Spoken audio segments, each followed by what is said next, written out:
Mission માટે હું સુંદર સાથને કરબદ્ધ પ્રાર્થના કરું છું કે આ મિશન તો જ આગળ વધશે કે જો એવા સુંદર સાથ આ મિશનની અંદર જોડાશે ને.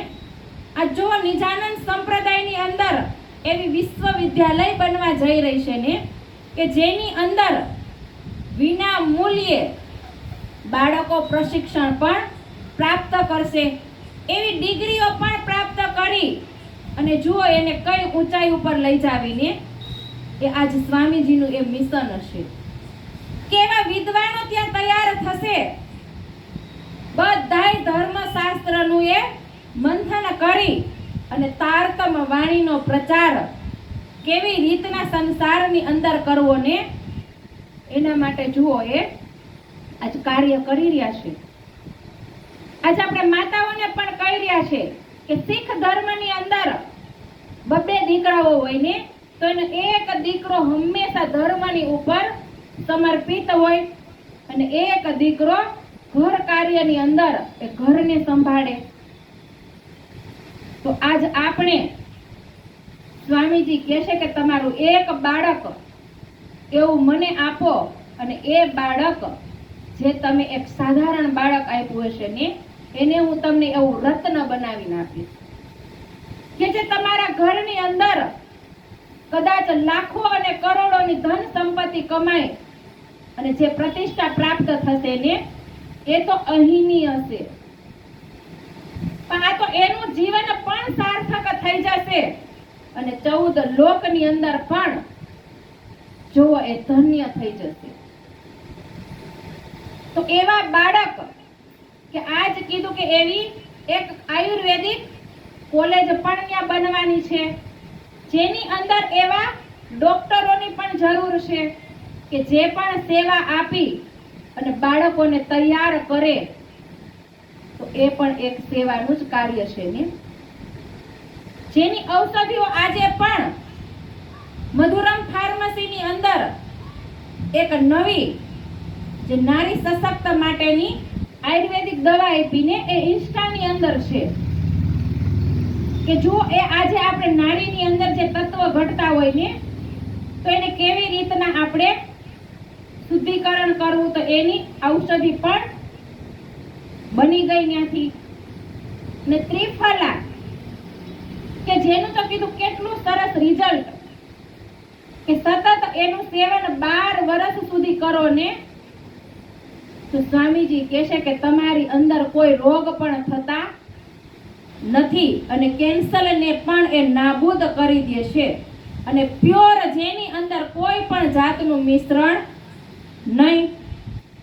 એવી મધુરમ ફાર્મસીની અંદર પણ જો એવી સેવાઓની જરૂર છે. જ્ઞાનપીઠની અંદર એવા બાળકો જે નાના હતા ને 12 વર્ષના અશોક અને રણજીત આ જો કેવા આચાર્ય બની ગયા.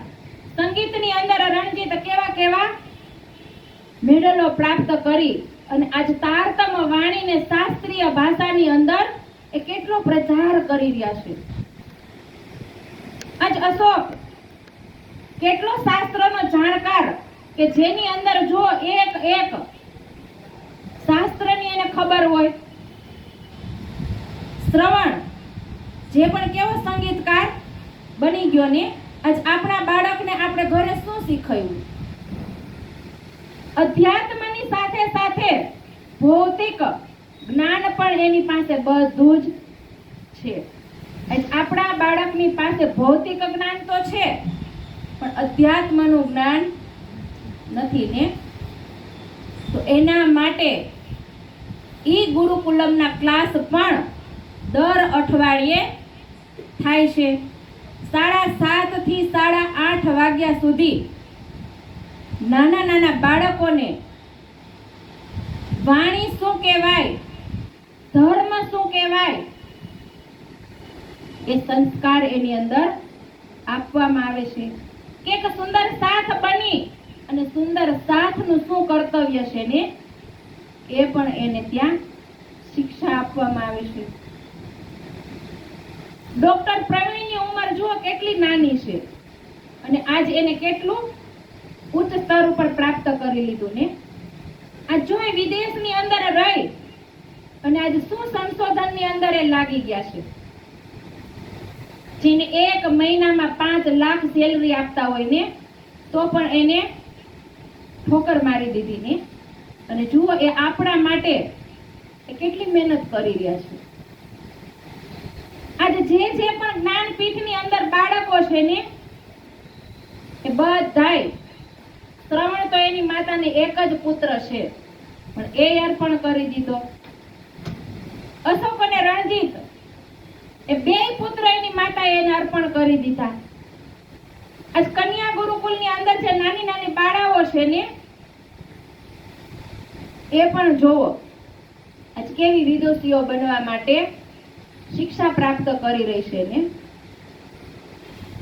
આજ નારી શક્તિ કીધું કે ઘરે બેસી અને માત્ર એક રસોઈ કરવા વાળી ને કચરા પોતા કરવા વાળી નહીં, પણ સાથે સાથે એને પોતાની શક્તિ પણ શું છે ને એની કેવી રીતના ખબર પડશે. આપણું જીવન કઈ દિશાની અંદર લઈ જવું એ ક્યારે આપણને ખબર પડે? જ્યારે અધ્યાત્મના ઉચ્ચ શિખર ઉપર આપણે પહોંચવું હોય ને તો શું શું કુરબાન કરવું અને કેવી રીતના આગળ વધવું ને એ આજે આપણે વિતક શીખવ્યું છે. નારી નિર્માત્રી ભવતી કીધું ને કે નારી પૂરા સંસારનું નિર્માણ કરે છે. અને એક નારી ઘરની અંદર શિક્ષિત હશે ને તો પૂરા પરિવાર અને સમાજને એ શિક્ષિત પણ બનાવશે. તો આજે નિજાનંદ સંપ્રદાયની અંદર એ કન્યા ગુરુકુળ પણ આપણું વડોદરાની અંદર બની રહ્યું છે અને હવે એનું કાર્ય પૂરું પણ થઈ જવા રહ્યું છે. હવે થોડુંક જ અધૂરું કાર્ય છે. તો જે પણ સુંદર સાથ પોતાનું તન, મન અને ધનની સેવા આપી શકે ને તો અવશ્ય એ સેવાની અંદર કાર્યરત થજો. કારણ કે એ સેવા ક્યારેય આપણી અફેર જવાની નથી. ત્યાં ખર્ચેલું ધન તમને અનેક ગણું થઈને પાછું આપણને રિટર્ન મળી જાય છે. સેવાનું ધન ક્યારેય વ્યર્થ જાતું નથી.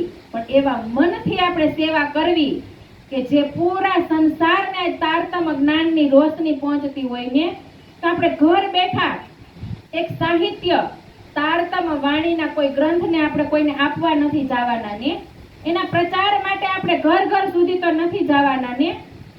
હમણાં 20મો વાર્ષિક ઉત્સવ આવે છે ને તો એવા ગરીબ સુંદર સાથ આવે છે ને તો 2 વર્ષ થયા એક સુંદર સાથ 1 લાખની સેવા એ સાહિત્ય માટે ત્યાં આપે છે. દર વર્ષે ત્યાં સ્ટોલ લાગેલો હોય કે વિના મૂલ્યે એ સુંદર સાથ વાણીનો લાભ પણ લઈ શકે. તો આપણે કેવી રીતના સેવા કરવી ને આજ અવાસી બંદરની અંદર જુએ ધની વેપારીઓ આપણને માર્ગદર્શન આપી રહ્યા છે કે આપણે કેવી રીતના સેવા કરી અને સેવાના માર્ગ ઉપર આપણા બાળકોને પણ ચલાવવા અને આપણે સ્વયંને પણ ચાલવું. તો ભૈરવ શેઠ એની આત્મા જાગૃત કરી અને શ્રીજી પછી ત્યાંથી નીકળી જાય છે.